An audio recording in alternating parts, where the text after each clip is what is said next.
This conference will now be recorded. Hi, everybody. Welcome to Ann Ortelee's Weekly Weather.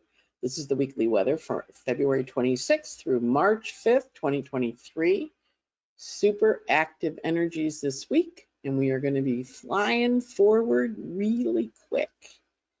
So thanks to all of you who wrote last week to say that the thing disappeared. I was talking with my hands and I whacked the microphone. And in whacking the microphone, turned it off. So I did record the back end. Fortunately, I got through most of Mercury before I whacked the microphone. So I'll try not to do it this week. Very busy week this week ahead. And we are moving forward really quickly. Remember, Mars is still out of bounds until March 25th. And he is in his retrograde shadow. So he's like the end of September, beginning of October.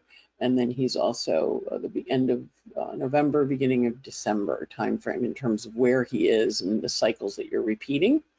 And he's tracing like 1, 2, 3, right? So he goes zipping along this week from he goes zipping along from 17 to 22. So he's going to activate stuff, and our job is to go, okay, because he's moving about 2 degrees, a degree every 2 days. So the energy is moving quickly, and he is out of bounds, and he is pretty feisty.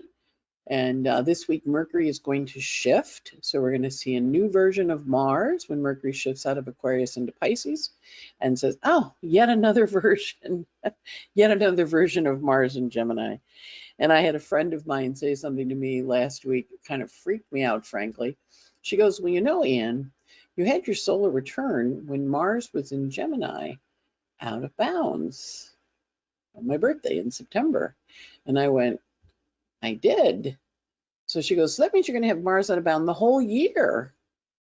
I'm like, wow, in my solar return, right? So everybody born from April or August through the end of March 25th, we're all going to have Mars out of bounds in Gemini in our charts. So the whole year is do it and then do it again. Do it and then do it again. So even though we think we're getting rid of Mars in Gemini at the end of March, all of us who were fortunate enough to be born while Mars was in Gemini have it in our solar returns. So we will be doing everything twice. How's that for a great day opener? So when we know that, we go, all right, we got it, we're working. So these are the dates that are hot this month. Feel free to copy them. I give you the whole month. And I take you through all of these in my podcast for the year ahead available on my website. All right, so let's talk about Sunday. We have a very lovely quintile of Jupiter to Pluto. And we have lovely little Jupiter here in Aries, and he's in a quintile to Pluto. And if you remember, the two of them met up. They said goodbye to each other, actually, in November of 2020. And we had COVID. We were working with that. And remember, Saturn and Jupiter and Pluto were all hanging together, and that's why we had COVID, because Jupiter was in Capricorn. His detriment, and Saturn and Pluto are pandemic or war aspects. So Saturn went off and got in the car, and then Jupiter went along and hopped in the car and said goodbye to Pluto. Bye-bye, Pluto.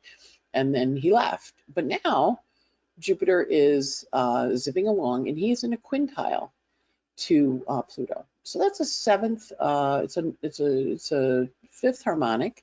It's a 72-degree aspect, which adds up to a 9. A lot of times we think of this fifth harmonic energy, the quintile energy, as the gifts that we've earned from previous incarnations. So if you have them in your chart, it's the stuff you're really good at, but you don't necessarily think of it. You kind of take it for granted, and people go, wow, how'd you do that? And you go, oh, it's easy.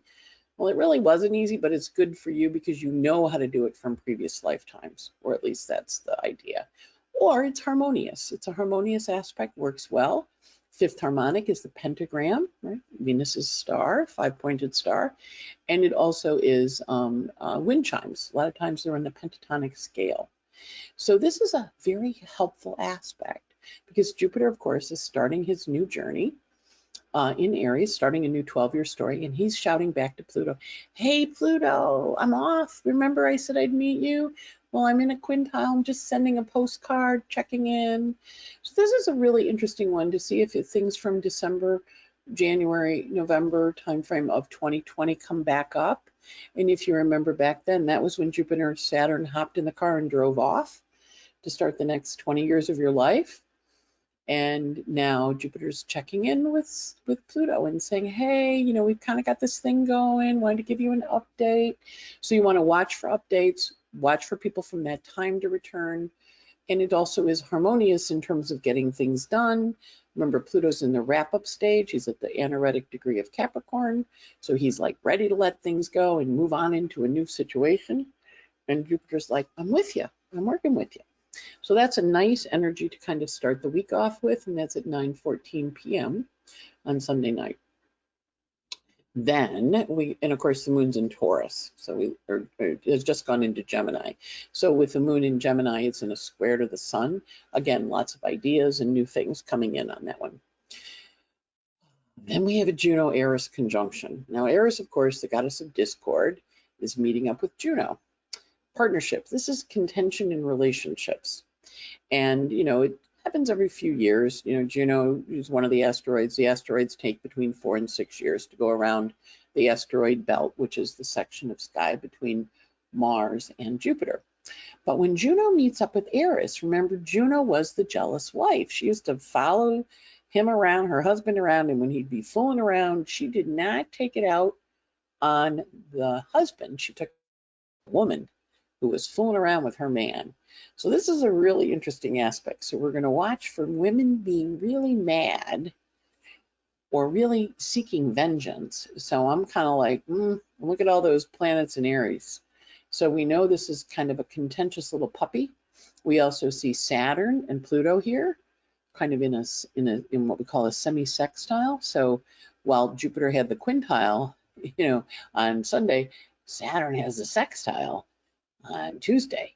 So he's saying consequences for actions, consequences for behaviors. And we see Mercury sneaking up on Saturn here in the next day or so. There's a conjunction, but this is really consequences for actions. And we also see remember when the Eris and Pluto squared each other 5 times, we had the beginning of the Me Too movement. So this can be, you know, follow up on that and also follow up on things that need to be taken care of, as they say. Moon is on a world point. Uranus is on a world point. When we had that last week, that was when Biden hopped on the plane and went off to Kiev to visit Zelensky. And I remember saying, oh, that's going to be a famous thing in my pockets to folks. And of course, we woke up on that new moon on Monday to find him there, you know, walking around Kiev, looking at the War Memorial and talking to Zelensky. Well, this is a companion aspect because now the moon is in a semi-square to this Uranus, but it's in Cancer, family-oriented. At the same time, Eris and Juno are here. So it's a real contentious partnership energy that we're going to be watching for in the sky, like some kind of bad partnership or some kind of partnership that riles folks up. So not a great aspect, but definitely one to pay attention to and kind of watching. You know, this is kind of alliances. And so when I see aspects like this, I'm like, the enemy of my enemy is my friend. This is that kind of energy. So we'll watch for that. That'll be on Tuesday. Then next up, we have the Venus-Jupiter conjunction. Okay, so we just had Eris get off of Juno, or I'm sorry, Juno get off of Eris. And then we have Venus and Jupiter meeting up in Aries.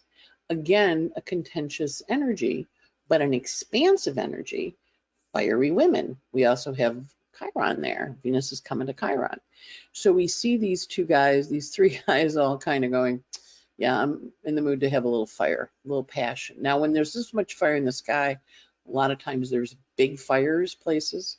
So we'll watch for that. We saw that with the train wreck a couple weeks ago in Jerusalem, Ohio. And we also see Pluto here at the last degree of Capricorn. We know those anaretic degrees, they want to shout out. And he's at that degree. He'll be at it again in June 10th. You know, for the back end of June, and then he'll be at it again in January, right before he goes into Aquarius for 20 years. So this is part 1 of Pluto saying goodbye to Capricorn that he entered in January of 08 So we know there's a wrap up. We know there's a shout out to '08 stuff. And we also know that we're going forward. So in January of '08, I was writing for Cosmic Path. We had a regular weekly column, and it kind of I got fired, and it was kind of like, oh, okay. And then I was like, all right, okay, got it. And so now, as I'm looking at this, I'm like, all right, so what's, I know there's an echo, there's a resonance, there's going to be things going on that will remind me of that. So it's an interesting energy to pay attention to. So if you think back to January of '08, what was going on for you, we watch. And then, I got fired, but my friend Ellen had built a website for me. So I had my website that I was, I had been posting on too. But it was an interesting transition time. So now we know Pluto is shifting out of Capricorn, leaving it for 248 years. It's also that shout out, that control of power. So we're going to watch for that. And we also still have Uranus hanging out on that world point. So we are just, we're just driving home that 15-degree Taurus because there's so much energy on it. And then you can see Mercury and Saturn creeping up, getting closer and closer. So then the next day, on Thursday, we have the Mercury-Saturn conjunction at 29 Aquarius. And again, a very potent conjunction. It happens once a year, but Saturn is about to leave Aquarius on March 6th. He's gone. He's been in Capricorn and Aquarius for the last 5.5, 6 years. This is the last time Mercury talks to him for 26 years in Capricorn, and they say goodbye. So this is an ending, a leaving, a leave taking. And I will say to you, this next month is a lot of leave taking. March has a lot of stuff coming to an end and shifting. So because Saturn's going into Pisces, because Pluto's going into Aquarius, because Jupiter's going to be going into Taurus, goodbye, goodbye, goodbye. And also because we've had this long Mars story where he finally finishes with Gemini, gets the heck out of it, goes into Cancer, but he also has been asking us to make our choices, to look at our options, to figure out what we're doing. So we have all these ending energies this month, and particularly this week, because it's like done. It's like done. It's like done. And when we have planets at the last degrees, 29, 29, 29, it's like they kind of got right up to the edge of the cliff and they sit there. And they can't, if they go any further, they're going to go over the cliff. A little bit like Thelma and Louise in that last scene in the movie, where they look at each other and they go, okay, let's go. And they go over the cliff. I'm not suggesting you should go over the cliff, but that's the energy. People are going to be right up to that precipice, and some of them are going to go over the cliff. And so today, when I was prepping this, there was a story about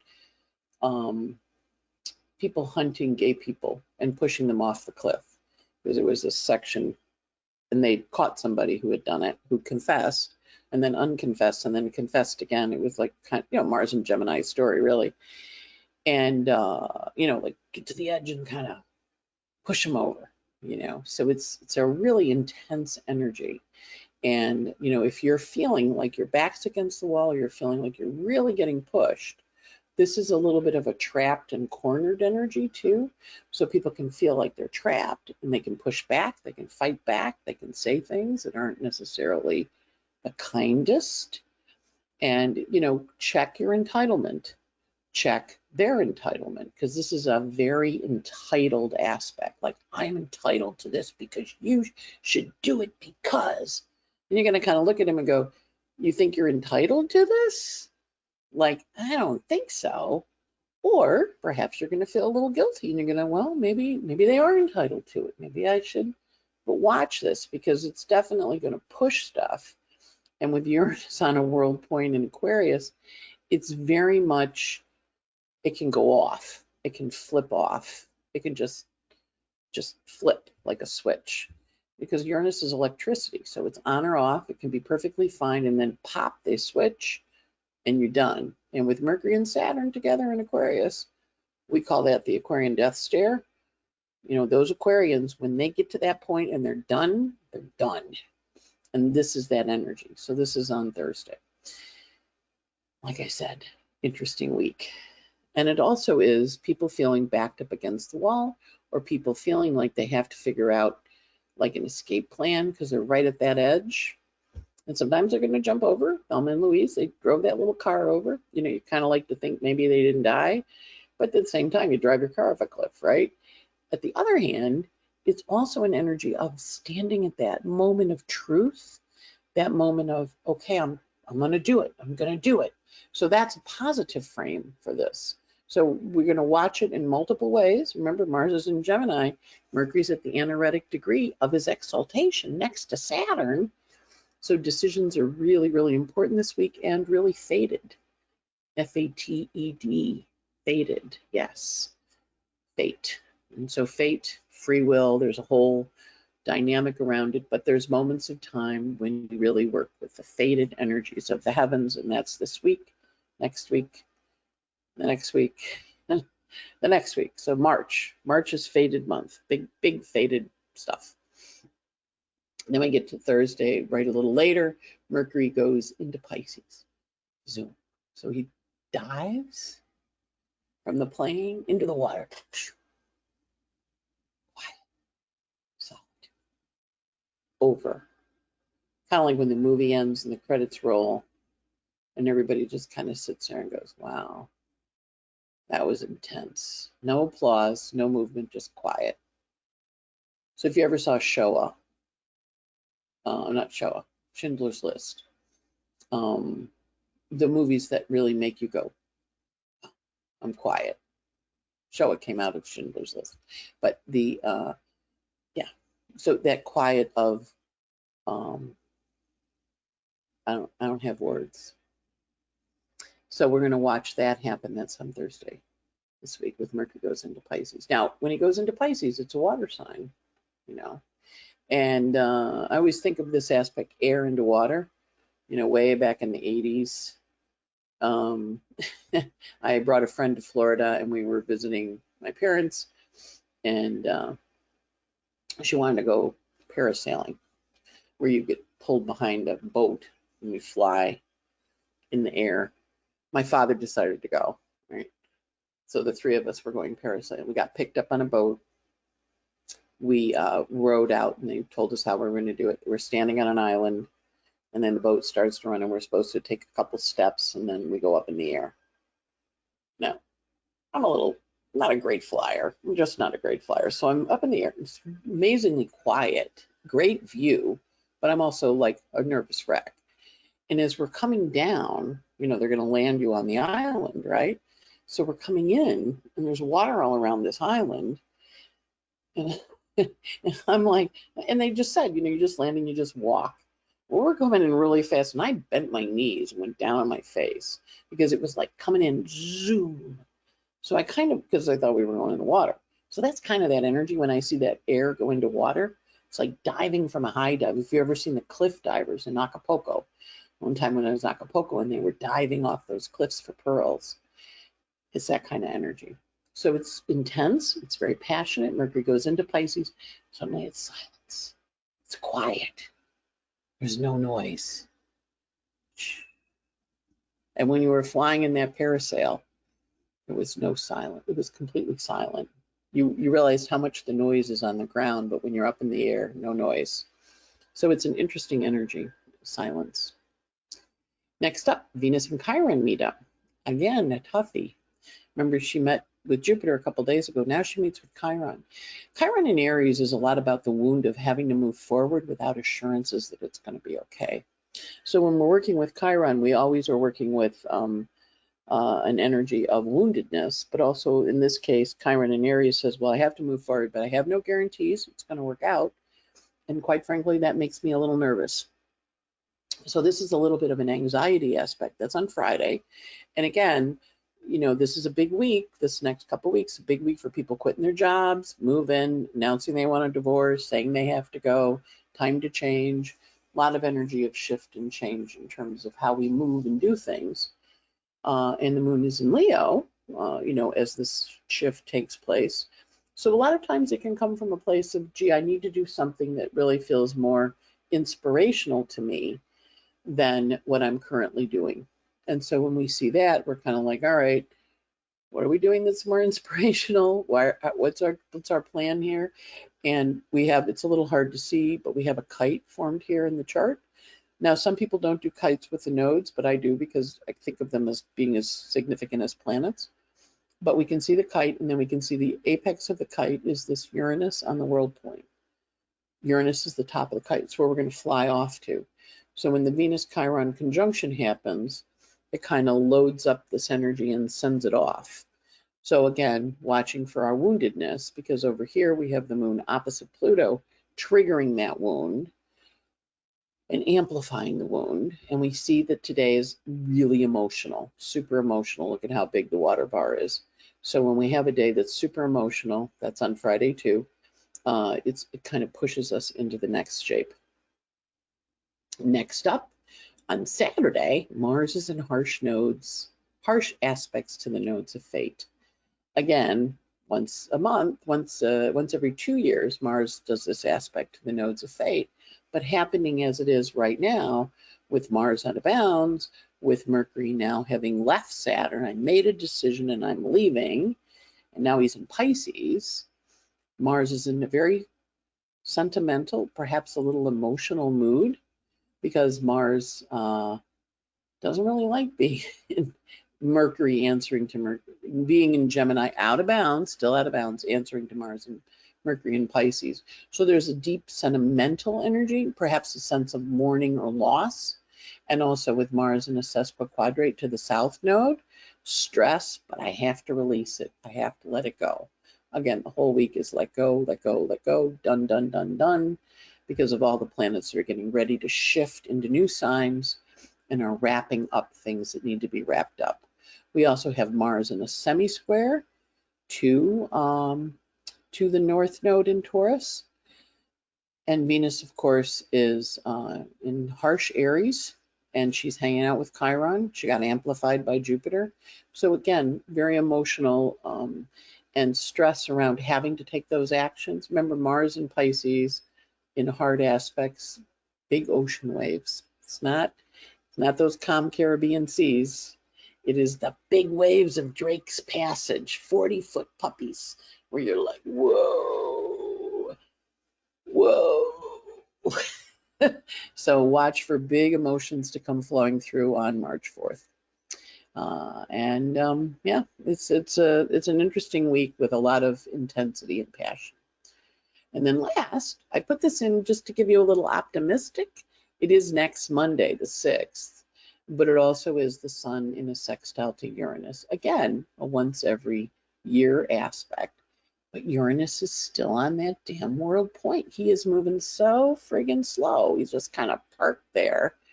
And the sun comes along in a closing sextile to Uranus, which is freedom, freedom, freedom.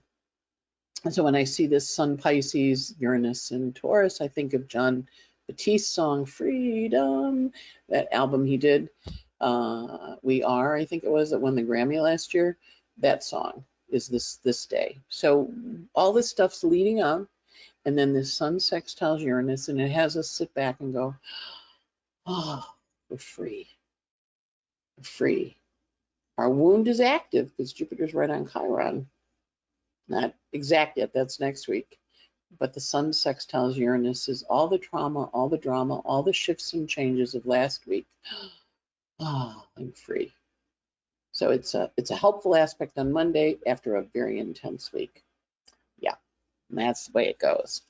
Now, when we look at our aspects for the week, we see the Sun going from 7 Pisces, world point, to 15 Pisces. And the high aspects are the ones I highlighted. He also has a semi-square to Pluto.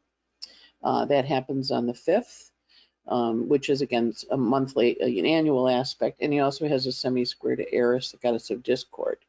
So the sun is really talking to the discordant energies that we want to form. So you can see he's kind of traveling between Pluto and Aries. Pluto's here, Aries is there, and he forms a semi-square to both of them.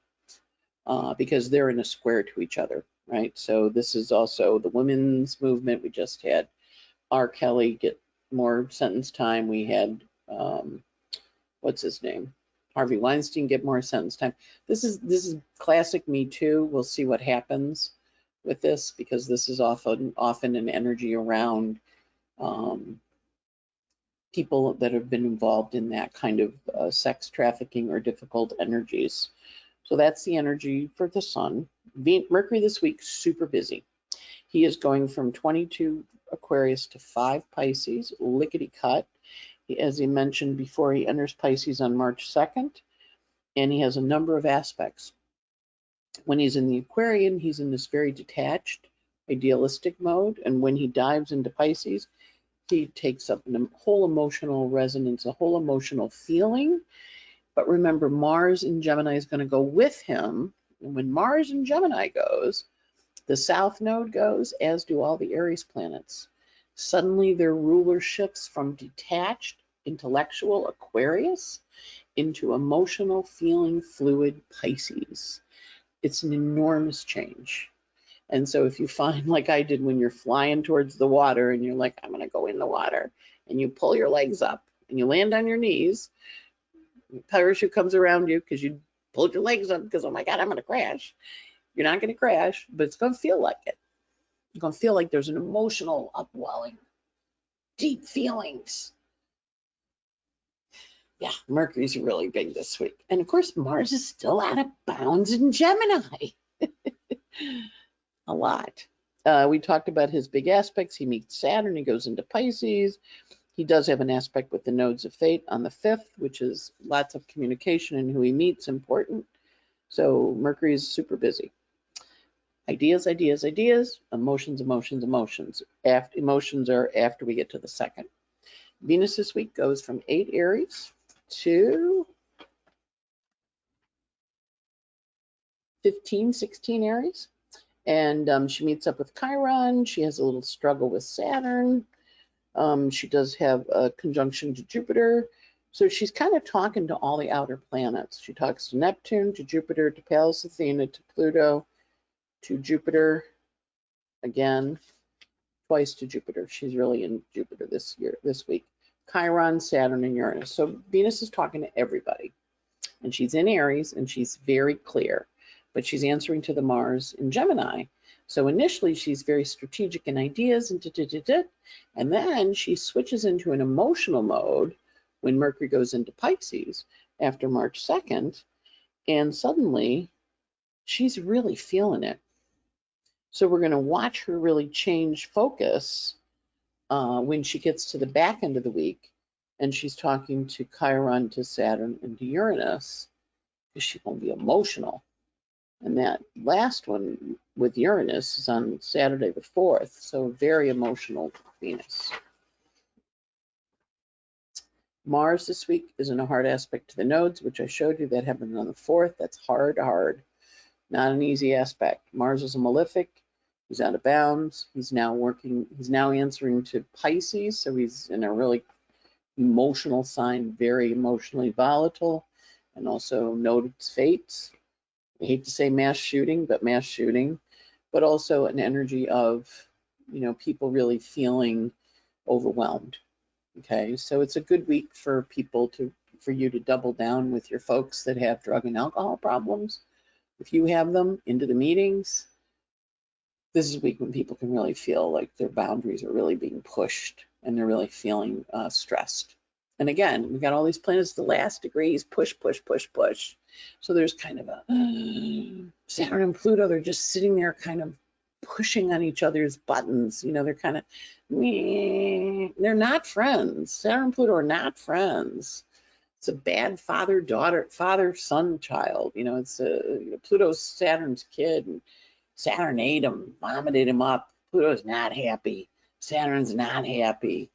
They're both at the last degrees. They're both going into new signs. They haven't been in Pluto for 244 years. Saturn for 28 years. Yeah, it's big. Saturn doesn't like being in Pisces. He's like, oh, I don't believe my favorite Capricorn and Aquarius. I'm going to Pisces and be all sacrificial and emotional and deal with all those feelings. His least favorite thing. Pluto in Aquarius, he's like, I'm all about the power. What are you telling me? I have to let go of the power, because he's going to be in Aquarius now. He's going to have new ideas and new thoughts, and they're going to renegotiate. He's like, I don't like it the way I like it. And, I love somebody wrote, I love your Pluto voice. Yeah, Pluto this week, I like it the way I like it. because he's at that last degree. For 244 years, he hasn't been here. This is huge. We're really shifting and changing. You're going to be okay, but you might cry. Jupiter quintop Pluto, I showed you that. That's the beginning of the week. They check in. And Saturn in his semi-square to Pluto all week. That adjusting energy, trying to figure out how we're going to do it. And negotiations with family members, negotiations with anything can kind of fall apart on this one, or can proceed and activate. We don't know which, but we do know it's a tensile semi-square. It's like a semi-sextile rather. Tense energy, earth and air. They don't get each other. But when they go together, it's like sand in your eyes. If you've ever been on a golf course or in a sand desert, in a desert, when the wind blows and the sand gets in your eyes, it's that kind of energy. And that's it for the week. Those are the big ones. And of course, Juno meeting Aries, which is arguments and fights with partners. But if you've been hanging on the edge with relationships, been trying to figure out what's going to happen, this is the week when we figure it out. Don't have to wait much longer. We also have this week, Moon is in Gemini on Sunday and Monday, and it goes void at 8:07 p.m. on Tuesday the 28th, and it goes void with a trine to Saturn. So Monday and Sunday and Tuesday all have nice aspects from the Moon's perspective. And then we go to March 1st. The Moon goes into Cancer at 9:40 p.m. on Tuesday night. And then it's in Cancer on the 1st, the 2nd, the 3rd, going void at 9:22 on Friday morning with an opposition to Pluto. Remember, it's on the world point, so that's crabby. Wednesday is crabby. Friday is crabby. Intense days. And decisions are made on the 2nd with Jupiter and Venus meeting Jupiter and Mercury meeting Saturn. Big decisions on the 2nd. And Friday's hard. Then the Moon is void Friday morning at 9:22, opposition to Pluto, separating, ending, leaving, goodbye, departures. And then the Moon goes into Leo, 10:15 a.m. on the Friday the 3rd, and it's on the 4th it's in Leo, and on the 5th it's in Leo, and it goes void at 10:18 p.m. Sunday night with an opposition to Saturn. Again, a separating energy that's pretty intense. Saturday's got decent aspects, and Sunday has adjusting aspects. Lots of adjustments, especially in the afternoon. Yeah, and then the Moon goes into Virgo Sunday night around 10:38 p.m. So that's the week ahead. Interesting, intense, passionate, and a little out of control. Hey, what else do you want? New Moon webinars. There's one out there. We just did one on the 20th. Shout out to whoever sent the email pointing out the typo in this one. So we had one on the 20th. If you haven't done your New Moon webinars, you know, when we get to the quarter moon, we're kind of finished. So the quarter moon is Tuesday, I believe. Yeah. Quarter moon is Monday. So I guess you can do it today if you want to, or you can do it, yeah, do it today, Sunday. A couple of stars, sign up. I do a 6 to 10 minute, lately more closer to 10, audio with a list of timed aspects, a song, and a chart sent to you. Patreon is $17 a month. I have the intentions on my website. You can get it under classes for $35. You can also get last year's and the year before's to listen to see what we cover and how we do it, to see if you want to try to buy this one. And we do all this stuff. It's a real lot of comprehensive information. On March 11th, I'm going to be over on the east coast of Florida, driving through Alligator Alley. We're going to be delving into Saturn and Pisces and Pluto into Aquarius. It's a hybrid, so you can also do it in your bedroom, in your pajamas, or you can come in person. Register on astrologyflorida.com. Time for technique. This is an open conference with 12 astrologers teaching techniques that can help you figure out how to do things in your life. So these are all really, really excellent astrologers. So sign up for it. It's online, and it's a really good conference. We also have NORWAC, which is happening in person and hybrid, meaning you can stay in your pajamas or you can come to Seattle. I'll be there in Seattle. It's the 39th annual NORWAC conference. It always takes place Memorial Day weekend, and it's an excellent conference. And then last but not least, Astrology and Consciousness in the Great Shift. Me and 4 other astrologers, we're teaching at Omega. This is an in-person conference, not recorded, not online. And we're going to be talking about the shifting energies of all these planets changing at the same time. And that's also why the world is really, really very unstable right now. Because when all these planets change, we all change, and we're all entering like a new season. And we have to figure out how to do it. And astrology is a helpful tool for getting you there. So hopefully that gives you some ideas about how to work with the week, what's ahead. Tough one, tough week, but clarifying. You'll be very clear by the end of the week. And do watch for entitlement, because people are feeling like, you should kind of look at them and go, I should do that, because it's also very rebellious. So when someone writes you an email or yells at you, you should be doing this, because otherwise you're being disrespectful or you're not doing the right thing. Kind of look at them and go, like, check your entitlement. And if you find yourself doing it because someone's irritating you, just kind of, calm down. The whole world's a little wild. The whole world's a little broken. And we can be a little kinder. It helps. So those are some ideas about how to work with the week, the energy. Hopefully it's helpful to you, and I wish you a good week. And just, be gentle out there. There used to be a TV show when I was a kid growing up called NYPD Blue, something like that. And there was this staff sergeant who would send the cops out to fight, and he would end with, "Be careful out there." So I'm going to say that to you guys. Be careful out there. It's a week where we're going to be really aware of our role on Earth and our purpose. And it's a tough one. So also be extra kind to the people you meet, and take good care of yourself and do what you need to do to support yourself, to nurture yourself, and to love your people, because that's all we have is love. Bye.